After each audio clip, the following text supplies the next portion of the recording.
Akhénaton ou Amenhotep IV était un pharaon de la 18e dynastie. Son père était Amenhotep III, 1417 à 1379 avant J.C., et sa mère était la reine Tiye. Il régna avec son épouse Néfertiti pendant 17 ans, à partir de 1369 avenue. Il tenta d'unifier les dieux de l'Égypte ancienne, dont le dieu Amon, sous la forme du dieu unique Aton. Il déplaça la capitale de Thèbes vers sa nouvelle capitale, Akhéaton à Minya.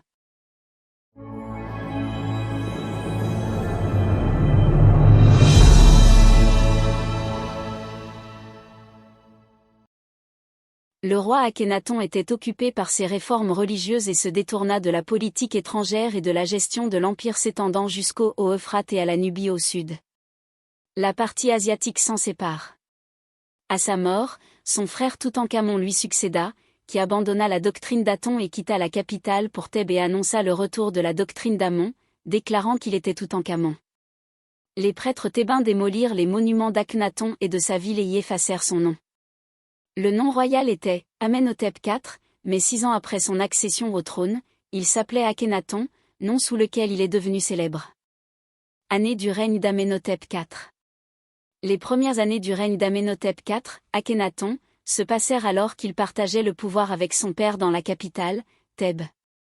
Mais il était déterminé à réaliser une réforme religieuse radicale et il quitta donc la capitale, Thèbes. Il fonde une nouvelle ville à environ 375 km au nord de Thèbes, loin du pays d'Amon, qui devient rapidement une capitale prospère, Akhéaton. Akhénaton déménage alors son quartier général dans cette nouvelle ville pour y vivre avec sa femme, ses concubines, les membres de son entourage de hauts fonctionnaires et les 6 filles auxquelles Néfertiti a donné naissance. Il semble que la famille royale ait vécu une vie heureuse à Akhénaton jusqu'à ce que la famille se sépare dans les dernières années de son règne. La détérioration de l'influence pharaonique dans les régions dépendantes après le laxisme dans le contrôle du Levant. Le prestige du roi a considérablement diminué par rapport à ce qu'il était à l'époque de Thoutmôsis III. Il semble qu'une vaste conspiration contre le jeune roi, dont les partis étaient de l'intérieur, les prêtres d'Amon à Thèbes et le commandant de son armée, et les princes du Levant et d'autre part, avait été planifiée pour renverser le pouvoir de le monarque qui se consacrait à la réforme religieuse, sans qu'il soit au courant des événements qui se déroulaient autour de lui. Le début de la faiblesse du roi Akhénaton. Il fut un temps où le roi tenait d'une main forte les rênes des affaires à Thèbes et dans le palais. Mais après la 12e année de son règne, la faiblesse commença à s'installer dans l'État. La scission s'est produite au sein même de la famille royale. La reine Néfertiti a quitté le palais royal au centre de la ville d'Akhénaton. Elle s'établit comme quartier général au nord de la ville, tandis que le roi s'installe dans un autre palais au sud de la capitale. À ce stade, les actions du roi Akhénaton se sont multipliées, devenant aléatoires, et il a élargi le front de ceux qui s'opposaient à son mouvement religieux lorsqu'il a ordonné la destruction des statues d'Amon et l'effacement de son nom des inscriptions, et il a annulé ses titres et tous les attributs qu'il possédait. Étant donné qu'il exprimait sa conviction de protéger son trône royal. La portée de ce changement dans la vie religieuse s'est élargie dans l'Égypte ancienne. Le nom de la ville d'Amon, Thèbes, écrit en hiéroglyphes, fut déformé, et le roi donna l'ordre de déplacer ces images haineuses du dieu Amon aux frontières de la Nubie et de remplacer le culte d'Aton dans tout le pays. L'affrontement avec les prêtres du dieu Amon.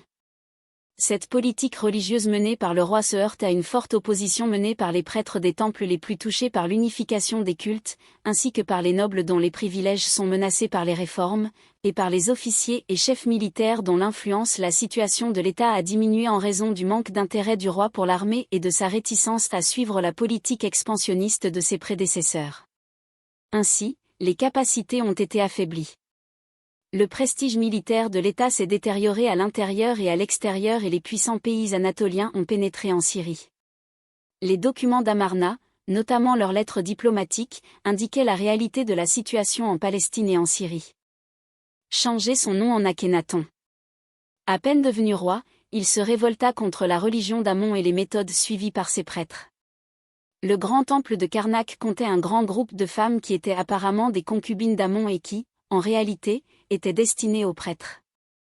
Dans sa vie privée, le jeune roi était un exemple de pureté et d'honnêteté, et cette immoralité sacrée ne le satisfaisait pas.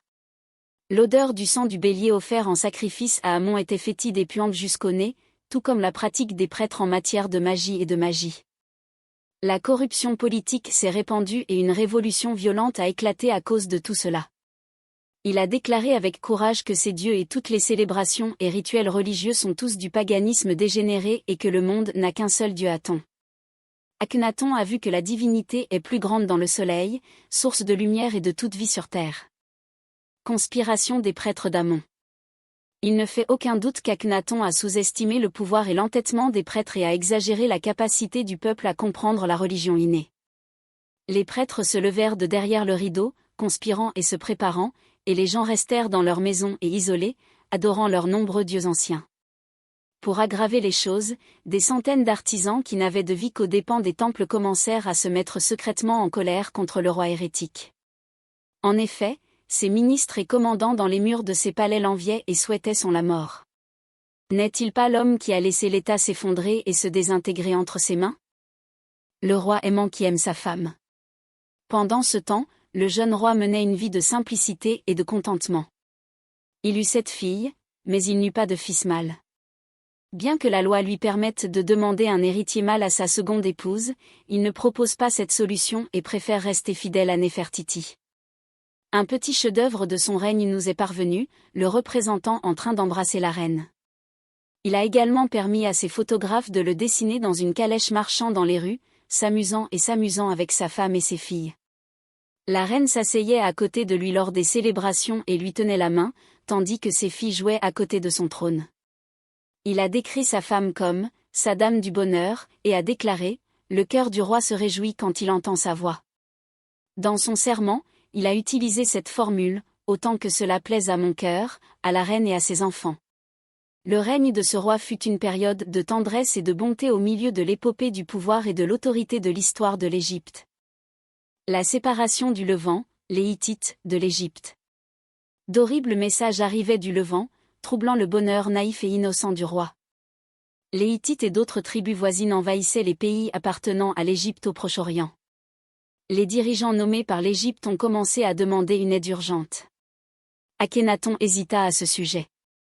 En effet, il n'était pas convaincu que le droit de conquête justifiait la soumission de ces États à la domination égyptienne. Il détestait envoyer des Égyptiens périr sur des champs de bataille lointains pour défendre une cause en laquelle il n'avait pas confiance. Lorsque les États virent qu'ils ne demandaient pas l'aide d'un roi au pouvoir, mais plutôt d'un clerc, ils déposèrent leurs dirigeants égyptiens, s'abstinrent d'envoyer des impôts et devinrent libres et indépendants dans toutes leurs affaires.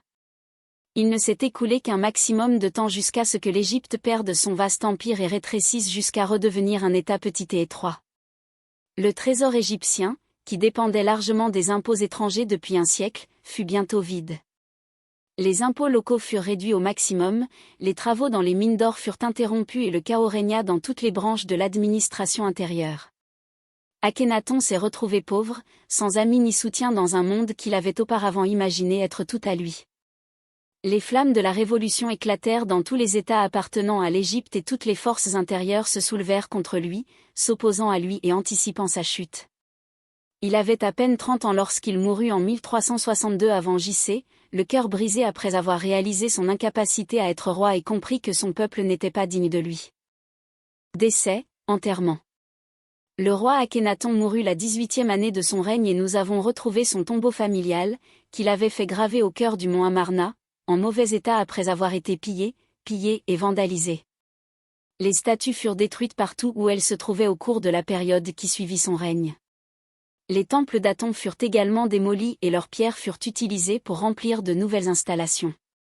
Au fil du temps, la gloire d'Amon a été restaurée, ses noms et ses figures sur les murs ont été réparés et renouvelés, et le mot « Aton » est redevenu ce qu'il était.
J'ai terminé la vidéo et j'espère qu'elle vous plaira.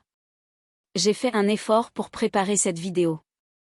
Je vous demande, en remerciement de cette vidéo, de vous abonner à la chaîne pour la soutenir. J'espère aussi que vous me conseillerez s'il y a des erreurs afin que je puisse les corriger. Merci de votre intérêt et à bientôt dans une autre vidéo.